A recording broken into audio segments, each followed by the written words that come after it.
The Democratic People's Republic of Korea says it is examining a plan to strike the U.S. Pacific territory of Guam with missiles. A Korean People's Army spokesperson says the strike plan is ready to be put into practice at any moment if ordered by leader Kim Jong-un. The announcement comes just hours after U.S. President Donald Trump told Pyongyang that any threat to the United States would be met with fire and fury. The governor of Guam has dismissed the DPRK's talk of missile strikes, however, saying the U.S. military stands ready to defend its territory. U.S. Secretary of State Rex Tillerson said the DPRK threat has not changed and Americans still sleep well at night. Well, as the war of words between the U.S. and the DPRK heats up, CGTN's Jack Barton takes a look at the regional response to the escalating tensions. And I want to reassure the people of Guam that currently there is no threat to our island. A call for calm from the governor of Guam, a U.S. territory and a major military hub in the Pacific, after this threat from the DPRK.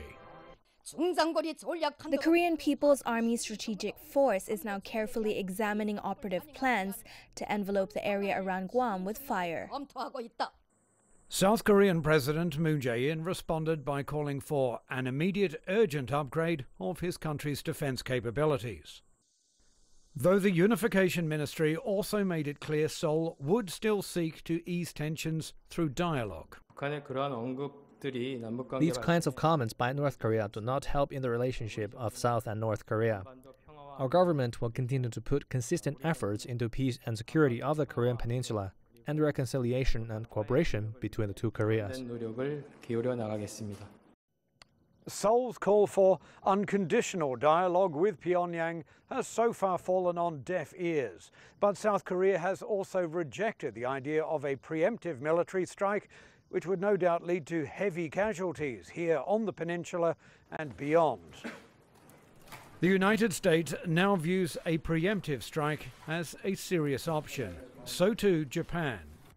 The United States have said all options are on the table, and the Japanese government supports this attitude.